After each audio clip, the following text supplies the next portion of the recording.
Welcome to r/Reddit Revenge. This is a story of someone getting back at someone with revenge after being wronged. And today we have 4 great stories, so subscribe, hit the like button, and let's begin.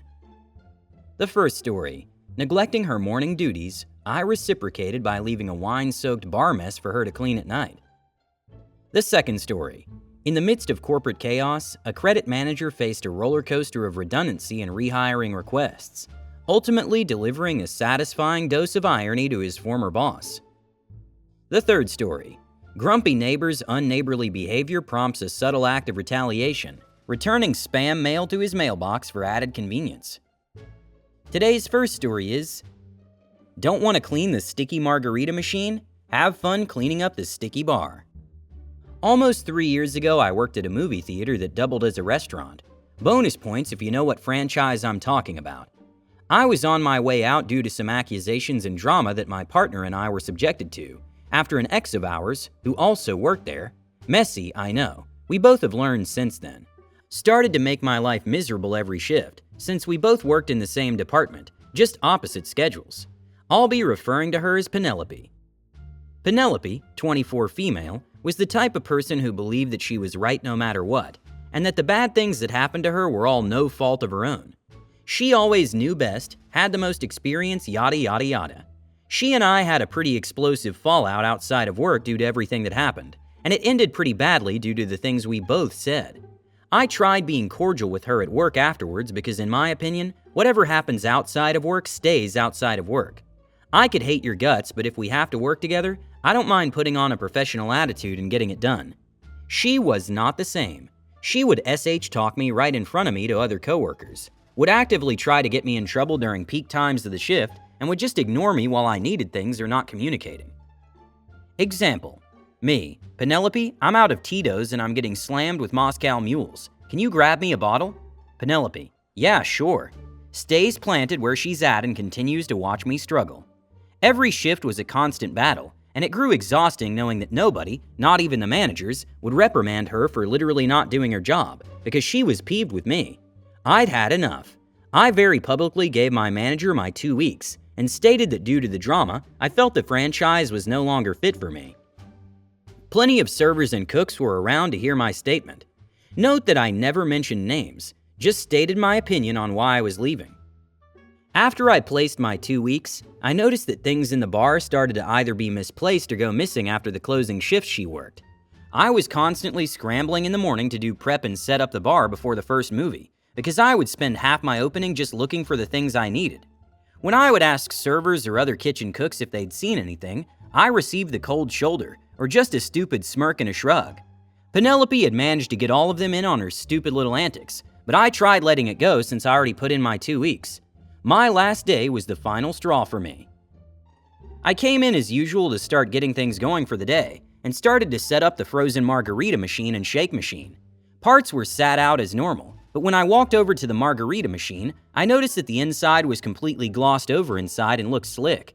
Confused, I ran my finger over the metal inside, and immediately cringed and felt the anger rising at how sticky my hand was.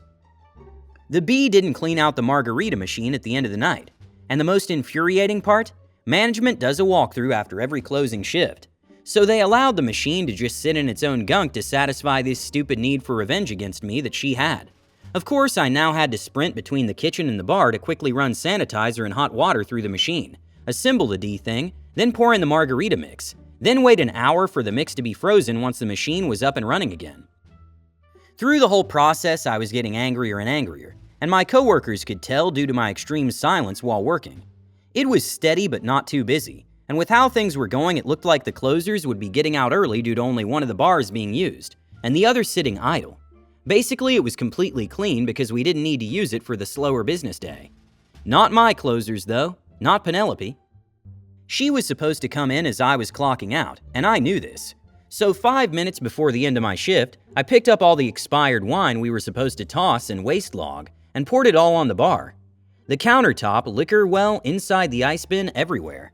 1 bottle of white and 3 reds. One coworker started to ask me why I would do that. My glare shut him the hell up.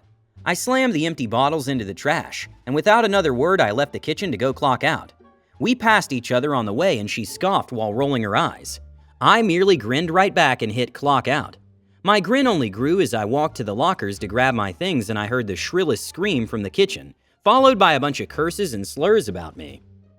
Perhaps you could be more systematic in your response to violations in the restaurant.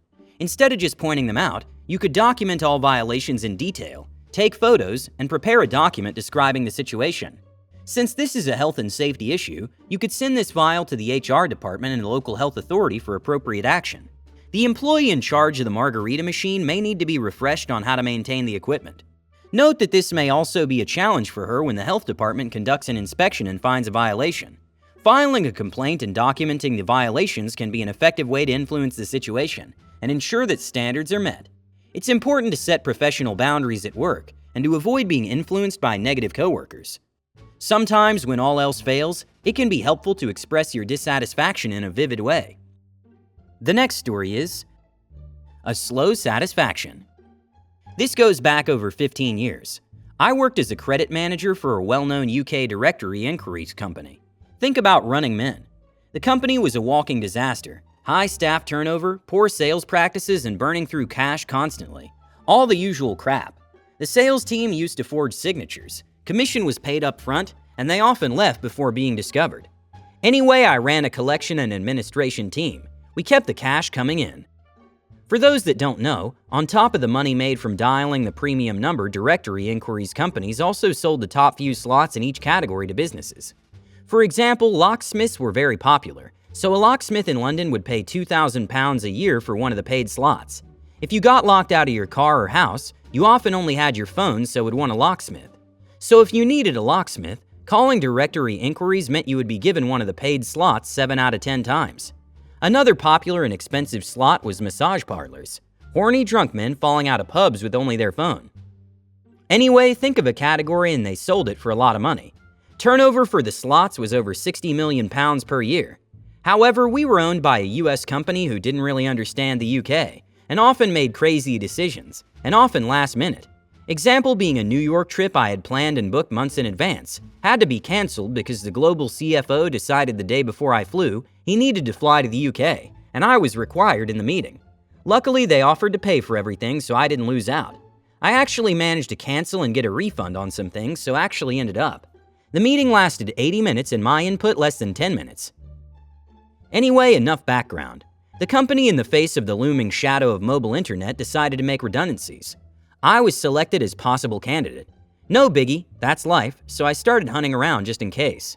1 month later, I find out that I'm actually getting made redundant, but they offer a pretty generous redundancy payment, so I can stay on until a certain date, so they can smooth transition to the CFO.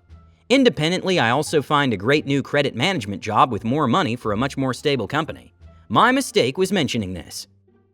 I should mention at this point that the first round of redundancies meant my financial controller leaves, and I'm managed directly by the CFO. He's supposed to be spending time with me to understand some of the necessary tasks I do, which includes amongst others the creation and processing of the direct debit schedule every month.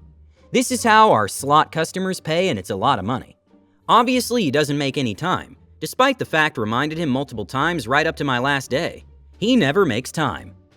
However, he had heard about my new role, and the day before my last day, I'm pulled into HR meeting to be told they've decided I'm too important to let go, and I'm really needed. My redundancy is canceled when they know full well I've committed to a new role, and they get to not pay my redundancy payment. I take it on the chin and I say my goodbyes and move on to my new role. 2 weeks later, I'm in a board meeting in my new role, sitting with my new CEO and MD, CFO, FD, when one of the secretaries comes in and pulls me out. It's my former CFO who's called the main number of my new company and put through an urgent request to speak to me. I'm dumbfounded.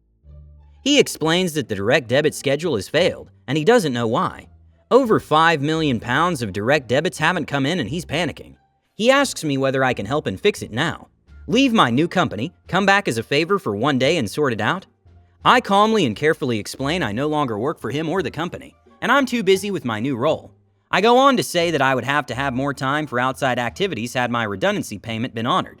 It was one of the greatest moments of my life, and I look back with pride that I was calm and collected. I never lost my temper. The CFO was dismissed a few weeks later, and whilst I'm sure the issue was only a small blip, the company was essentially done and dusted a year or so later. They pivoted to loans and other things without success, and I moved on. Your former CFO tried to use you at the last minute after you were thrown out and tried to get your help because of an unfortunate situation they put themselves in. Your response to this request was very professional and reasonable. You did not lose your patience and pointed out that your position was lost due to their own fault, but you responded to their request with dignity. Your calm reaction and refusal was a well-deserved response to their misbehavior during the dismissal process and their attempts to avoid paying severance compensation. I would also like to add that you were able to find a new job with a higher salary in a more stable company, even after you were kicked out of your previous job. And I congratulate you. You were ready to take on responsibility and start a new phase in your professional life. You have been fair and professional throughout these events, and this speaks volumes about you as an adult. The third story is, enjoy the spam. I have this neighbor across the hall who's the epitome of grumpy old man. On my very first day of moving in, I was getting furniture delivered. Guys were going up and down, so the apartment door was open. He entered it, without making his presence known whatsoever. You know, knocking, going hello, things a normal person would do, to be at me about a door that slammed due to the wind catching it. No greeting, no introducing himself, just a grumpy old man suddenly standing in my apartment being at me. Off to a great start. The guy doesn't greet you in the hallway. He won't do the minimum eye contact and small nod when you see him in the streets, and he will complain about anything. Fine, I don't expect him to be my best friend. I do, however, expect a minimum of civilized behavior, so I started going, hello, hello, hello, hello, at him when he wouldn't greet me in the hallway. Harmless fun so far. One day I decided to get a piano. I'm not a beginner, mind you, I've played for over a decade in the past, so you get to hear reasonably complicated pieces, and the annoyance level should be pretty minimum. Still, being a very considerate person, I left a note in all the neighbors' mailboxes 3 weeks in advance informing them of the fact, and here's my phone number if you have any issue. No one ever called. I got the instrument delivered, started playing again. Man, it feels good, and the show started. Banging on the walls, slamming doors, complaints to the landlord. But never one word to me, D-coward. From a legal perspective, I'm absolutely untouchable, going over and above what the law requires of me, because I'm a considerate individual. So when the landlord informed me of his complaint, almost asking me what he was supposed to answer him, I thought, okay, let's be the bigger person here. I dropped a note in his mailbox saying, hey, we've started off on the wrong foot. Let me invite you to a Coke or whatever and we can talk about this. Find a solution that works for both of us. Of course, I never received any answer. And of course, the SH behavior continued, so much so that even neighbors on other floors started talking to me about his wall banging. For some reason, there's a nice neighbor lady whom he seems to be able to talk to, so I asked her to do some diplomatic communication for me. You see, I've been playing with a silencer all this time, so either he knocks it off or I take the silencer out, since it has no apparent benefit. She returned a couple of days later. He says it's not him. At the same time, through divine intervention, the banging stopped. Funny how that works, right? So after this last demonstration of cowardice, I decided he should repay me for all this needless annoyance. We spam every couple of days, flyers and free SH magazines and whatnot. Normally, you take them in with your regular mail and you throw them away. In this case, however, I find it very comfortable to just dump mine in his mailbox. It's so much more practical than having to carry them all the way to my apartment door and trash can. I'm sure he doesn't mind doing that for me. Edit. These are the flyers for your pizza place, the unwanted generic TV guides in local newspapers, etc. You have demonstrated tolerance and attempted to resolve the conflict with a rude neighbor by offering to meet and cooperate. I understand your reaction to his disorderly and impolite behavior. I think it's a good way to respond to his baseless insult, and at the same time make your life easier by using his mailbox to send boring promotional postcards. It's a harmless way to repay you for all the unnecessary trouble he's caused. Subscribe, click the like button if you want to support the channel. Thank you for watching.